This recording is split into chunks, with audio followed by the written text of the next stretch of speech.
तवील मुद्दत से मुराद ऐसा अरसा लिया जाता है जिसमें कोई भी फर्म आपको पता अपना साइज़ या जिसामत तब्दील कर सकती है।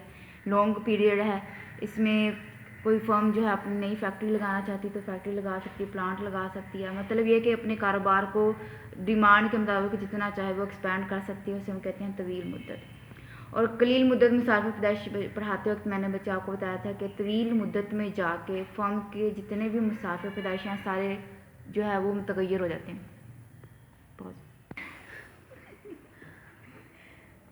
हाँ जी, तवील मुद्दत में जाके जितने भी मुसाफिर पैदाइश हैं सारे के सारे वेरिएबल हो जाते हैं, मुतगैरा होते हैं।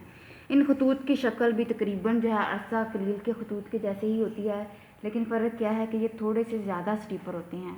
अरसा कलील में हमने देखा कि वो क्या कहते हैं, मुसाफिर पैदाइश गिरते हैं, बहुत कम अरसे के लिए वो निचली सतह पर रहते हैं और फ़ौरन से जो है ये ऊपर की तरफ जो है बढ़ना शुरू हो जाते हैं। लेकिन अरसा तवील में इनकी स्पीड ज़रा स्लो होती है, ये आहिस्ता आहिस्ता गिरते हैं और काफ़ी अरसा ये निचली सतह पर रहते हैं। मतलब कि जो फर्म की कम से कम लागत वाली जो एक स्टेज होती है वो ज़रा काफ़ी अर्से तक स्टे करती है, फिर आहिस्ता आहिस्ता ही ये बढ़ने का रुझान रखते हैं। इसका मतलब क्या है कि उसकी निस्बत ज़रा तश्तरी नुमा होते हैं, फ्लैटर होते हैं, क्योंकि इनमें तब्दीली जो है वो अरसा कलील की निस्बत ज़रा कम स्पीड से आती है। अब ऐसा क्यों होता है, इसकी कुछ वजूहात हैं। सबसे पहले वही बात, मुअन्ना मुसारफ में तब्दीली, मुअन्ना मुसारफ तब्दील हो जाते हैं, सारे के सारे ही वो वेरिएबल हो जाते हैं, तो इस वजह से एवरेज जो कॉस्ट है वो कम हो जाती है, औसत लागत में कमी आ जाती है। यही वजह है कि औसत लागत का खत काफ़ी अर्सा नीचे रहता है और फिर आहिस्ता आहिस्ता बढ़ना शुरू होता है। पैमाना कबीर के फ़ायद, अरसा तवील में जाके फर्म नई जो है प्लांट लगाती है, नई फैक्ट्री लगाती है, नया कोई प्रोजेक्ट शुरू करती है, लिहाजा फर्म जो है प्रोडक्शन वसी पैमाने पे करना शुरू हो जाती है।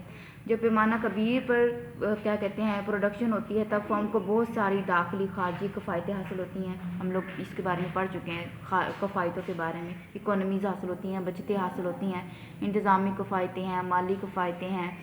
तो इस तरह फर्म की जो लागत पैदाइश या एवरेज जो है वो बहुत कम हो जाती है। यही वजह है कि ये खतूत काफ़ी हिस्सा जो है निचली सतह पर रहते हैं। इसके अलावा क्या है कि आमलीन का जो मियारी इश्तराक है वो भी हासिल कर लेते हैं। अरसा कलील में जो आमलीन है, जैसे सरमाया और क्या कहते हैं मेहनत है, इनको आपस में बदलना इतना आसान नहीं होता, लेकिन अरसा तवील में जाके इनकी अदल बदल करनी आसान हो जाती है। मेहनत सस्ती है तो ज़्यादा लेबर लगा ली, अगर सरमाया सस्ता है तो ज़्यादा सरमाया लगा लिया, मेहनत की मकदार कम कर ली और आमलीन का एक ऐसा इश्तराक हासिल कर लिया, कम्बिनेशन, जिस पे फर्म की जो लागत है वो कम से कम होती है। तो अरसा तवील में जाके जो आमलीन का ऐसा इश्तराक हासिल करना पॉसिबल हो जाता है। यही वजह है कि अरसा तवील में जाके औसत मुसारफ जो है वो खतूत वो काफ़ी अरसे से निचली सतह पर रहते हैं। ठीक है, डायग्राम देखते हैं। इसमें देखिए बच्चे, पहले आपने ये खतूत बनाने हैं, SAC है, short period average cost curve. ठीक है, अरसा कलील का औसत मुसारफ का खत, हम इसको फ्री हैंड बना रहे हैं, इसमें पहले कोई गोशवारा नहीं बनाया। SAC 1 हमने फ़र्ज़ किया कि 3 फर्म काम कर रही हैं, 1 2 3। ये पहली फर्म का ख़त है, दूसरी का और तीसरी का।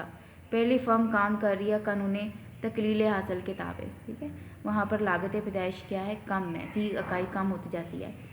दूसरी कानूनी यकसानी मसारफ के तहत काम कर रही है, तीसरी तकसीर मसारफ के तहत जो है वो काम कर रही है। ये पहली फर्म का ख़त है, इसमें SAC शॉर्ट पीरियड ये यू शेप का बना देंगे। ये दूसरी फर्म का एवरेज कॉस्ट का औसत मुसारफ का ख़त, ये तीसरी फर्म का औसत मुसारफ का ख़त आ गया। अब उसके बाद आपने बना देना है मुख्ततम मुसारफ का ख़त। पहली जो फर्म है उसका मुख्ततम मुसारफ का ख़त इस मिनिमम पॉइंट से ज़रा नीचे बनेगा। ठीक है, क्योंकि ये आ जाएगी कानून तकलील हासिल के तहत, तकलील मुसारफ के तहत जो वो काम कर रही है। यहाँ पर लागत पैदाइश क्या है, कम होती जा रही है, फी इकाई। मुख्ततम मुसारफ जो है वो एवरेज से कम होते हैं। उसके बाद यहाँ पर ये दोनों आपस में क्या है, बराबर हैं, और यहाँ पर मुख्ततम मुसारफ का ख़त थोड़ा सा यहाँ मिनिमम पॉइंट से नीचे आप बनाएंगे। अब अरसा तवील का जो ख़त है हम पढ़ चुके हैं, ये तकरीब थोड़ा फ्लैटर होता है, उसकी निस्बत चिपटा होता है। जो अरसा कलील के खतूत हैं, इसको ही बाहर से अगर हम लाइन लगा दें, जो इनके मिनिमम पॉइंट हैं, कम से कम जो नीचे वाले नकात हैं, उन्हीं को मिला दिया जाए तो उसकी मदद से हमें अरसा तवील का ख़त हासिल होता है। ठीक है। इसको मलफूफी भी कहते हैं, मलफूफी लिफाफा सुना हुआ है ना, इन्वेलप जिसको कहते हैं। तो ये उसका एक इन्वेलप है, आउटर लाइन है ना उसकी, तो उसके गिर्द उसने एक लाइन खींच दिया या उसका एक लिफाफा बना दिया है। तो इसलिए अरसा तवील का ख़त जो है वो मलफूफी ख़त भी कहलाता है, क्योंकि ये अरसा जो कलील के खतूत हैं औसत मुसारफ के, उनकी एक आउटर लाइन बना देता है, उसके इन्वेलप बना देता है। और आप ख़त की शेप देख सकते हैं बच्चे कि ये उसकी निस्बत आहिस्ता आहिस्ता नीचे गिर रहा है, ठीक है। और काफ़ी अरसा ये यहाँ पर ये देखिए, ये इस नीचे वाले हिस्से में काफ़ी अरसा रहता है और फिर ये आहिस्ता आहिस्ता ही बढ़ता है। ये खतूत जो है ज़रा ज़्यादा शू शेप के हैं और ये नीचे वाली सतह पर भी काफ़ी अरसा रहता है। अब हम बनाते हैं अरसा तवील का मुख्ततम मुसारफ का ख़त। अरसा तवील का मुख्ततम मुसारफ का ख़त भी इन्हीं खतूत की मदद से बनेगा, ठीक है। ये ख़त यहाँ पर आपको पता है कि जब मुसारफ गिरते हैं, औसत और मुख्ततम मुसारफ दोनों ही गिरते हैं, लेकिन मुख्ततम मुसारफ ज़्यादा स्पीड से गिरते हैं, इसलिए मुख्ततम मुसारफ का ख़त औसत मुसारफ के ख़त से नीचे रहेगा, ठीक है, यहाँ पर। और जब औसत मुसारफ मिनिमम होते हैं, कम से कम होते हैं, तब ये दोनों एक दूसरे के क्या हो जाते हैं, बराबर हो जाते हैं, ठीक है। यहाँ पर आके ये इसको क्या करेगा, किता करेगा। और जब ये बढ़ना शुरू होता है तब औसत मुसारफ के साथ मुख्ततम मुसारफ भी बढ़ते हैं, लेकिन मुख्ततम मुसारफ चूँकि ज़्यादा स्पीड से बढ़ते हैं, इसलिए ये ख़त जो है वो ऊपर की तरफ चला जाता है। गिरते हैं तो दोनों गिरते हैं, और जब औसत मुसारफ कम से कम होते हैं तब औसत और मुख्ततम दोनों एक दूसरे के क्या होते हैं, बराबर होते हैं। और जब औसत मुसारफ बढ़ना शुरू होते हैं, मुख्ततम मुसारफ भी बढ़ना शुरू हो जाते हैं, और बढ़ते वक्त मुख्ततम मुसारफ ज़्यादा स्पीड से बढ़ेंगे, लिहाजा मुख्ततम मुसारफ का ख़त औसत मुसारफ के ख़त से ऊपर रहेगा।